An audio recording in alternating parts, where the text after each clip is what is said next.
नमस्ते दोस्तों, मैं हूं प्रदीप कुमार। आप देख रहे हैं डिजिटल मार्केट। वीडियो शुरू करने से पहले बता दूं कि ये वीडियो एक एजुकेशनल पर्पज के लिए। अगर आप कोई भी फाइनेंशियल इन्वेस्टमेंट करते हो तो अपने फाइनेंशियल एडवाइजर से सलाह जरूर लें या फिर अपनी सोच समझ के साथ इन्वेस्टमेंट करें।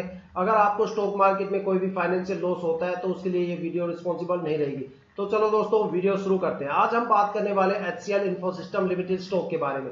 देखो, मार्केट में इसे छोटा बम बड़ा धमाका बोलते हैं, ठीक है। और एक चीज बता दूं, मार्केट के अंदर जब पूरी तरह से पॉजिटिव मोमेंटम होता है तभी ये स्टॉक दौड़ता है, ठीक है। और जब ये स्टॉक दौड़े तो समझ लेना कि मार्केट के अंदर लिक्विडिटी पूरी तरह से खत्म हो गई और मार्केट के अंदर एक पॉजिटिव मोमेंटम आने वाला है, ठीक है। क्योंकि ये बिल्कुल रिलायबल स्टॉक है, ना इसमें ज्यादा फ्लक्चुएशन आपको दिखता है, ना ही ये ज्यादा गिरावट के साथ चलता है, ठीक है। ये बिल्कुल रिलायबल स्टॉक है, एक सही पैटर्न से ये काम करता है, एक प्रॉपर रेंज में ये चलता है। और जब मार्केट पूरी तरह से हेल्दी होती है तभी ये स्टॉक चलता है, इसके अलावा ये स्टॉक चलेगा ही नहीं। HCL इन्फोसिस्टम स्टॉक की ये सबसे बड़ी खासियत है जो मुझे पूरे इंडियन स्टॉक मार्केट में कभी देखने को नहीं मिलती। आप अगर किसी और दूसरे स्टॉक को मॉनिटर करोगे तो उनका देखो ऐसा है, कभी वो पॉजिटिव मोमेंटम में आ जाते हैं, कभी नेगेटिव मोमेंटम में आ जाते हैं, कभी फ्लक्चुएट करना शुरू कर देते हैं। खूब बड़े बड़े स्टॉक है जो ऐसा करते हैं, TCS इन्फोसिस जैसे स्टॉक भी करते हैं। लेकिन HCL इन्फोसिस्टम का छोटा भले ये स्टॉक भले एक काफी छोटा स्टॉक है, लेकिन ये इतना पावरफुल स्टॉक है, इतना जबरदस्त स्टॉक है, क्योंकि ये जब चलता है तब समझ लो मार्केट आपको पूरी तरह से हेल्दी देखने को मिलेगी। और आज इस स्टॉक में जबरदस्त अपर सर्किट देखने को मिला, ठीक है। अब मैं बता दूं, मार्केट का जो माहौल है वो 12 सितंबर के आसपास उसके अंदर जो लिक्विडिटी थी वो लिक्विडिटी पूरी तरह से खत्म हो गई।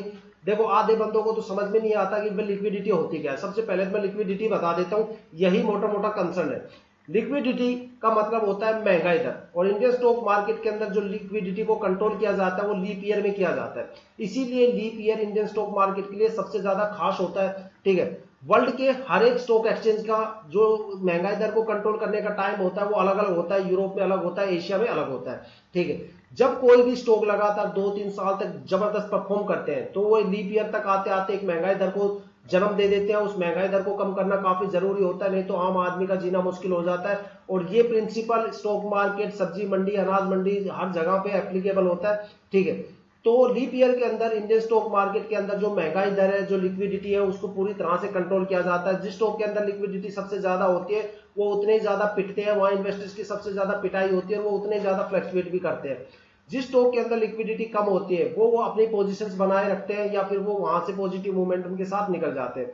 और जिस स्टॉक के अंदर लिक्विडिटी बिल्कुल भी नहीं होती वो वहां से रॉकेट बन के निकल जाते हैं, ठीक है। अब देखो, बात करते हैं, अगर किसी भी स्टॉक के अंदर देखो फंडामेंटल के बेस पे कभी भी आप जज मत करना कि ये स्टॉक ऊपर जाएगा। फंडामेंटल और क्वार्टरली रिजल्ट सिर्फ कंपनी को चलाते हैं, स्टॉक को कभी नहीं चला सकते। क्योंकि स्टॉक को चलाने के लिए जिस ईंधन की जरूरत होती है वो लिक्विडिटी होती है। लिक्विडिटी एक ऐसा फ्यूल है जो स्टॉक को आगे पीछे लेके जाता है, ठीक है। अगर स्टॉक के अंदर लिक्विडिटी ज्यादा है तो चाहे वो उसका फंडामेंटल दुनिया के सबसे बेस्ट स्टॉक का क्यों ना हो, वो स्टॉक गिरे ही गिरेगा, उसको कोई रोक ही नहीं सकता, क्योंकि उसके अंदर लिक्विडिटी सबसे ज्यादा है, ठीक है। और वो बुरी तरह से पिटेगा और वहां इन्वेस्टर्स की पिटाई भी दबके होगी, ठीक है।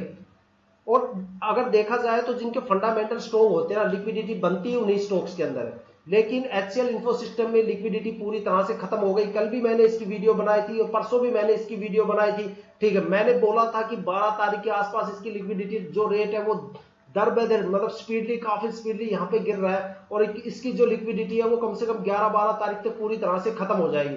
और आज देखो 13 तारीख है, लिक्विडिटी इसकी 12 तारीख को पूरी तरह से खत्म हो गई। कल शाम को मैंने वीडियो बनाई, सुबह भी वीडियो बनाई कि अब ये स्टॉक दौड़ेगा, किसी भी टाइम दौड़ सकता है। और आज रिजल्ट ये है कि आज 13 तारीख और ये स्टॉक अपर सर्किट में लग गया, ठीक है। अब ये स्टॉक जो जब 28 कम से कम 28 रुपए के आसपास जाने वाला, एक पॉजिटिव मोमेंटम यहाँ पे आपको देखने को मिलेगा।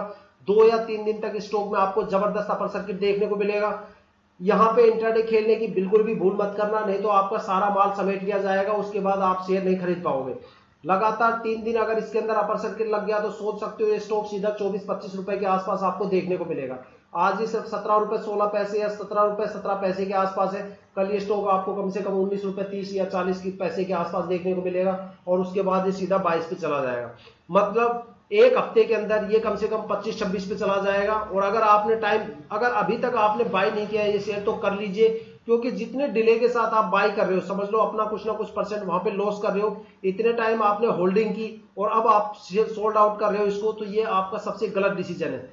क्योंकि फिर फायदा है कि जब इतने टाइम आपने टेंशन उठाई, स्ट्रेस उठाया, 3 महीने तक होल्डिंग किया और जब स्टॉक अपर सर्किट में लगना शुरू हुआ तो आप सोल्ड आउट करने लग रहे हो। तो जितने ज्यादा ऑर्डर्स बल्क में आप उठा सकते हो माल उठा लो। और एक स्टॉक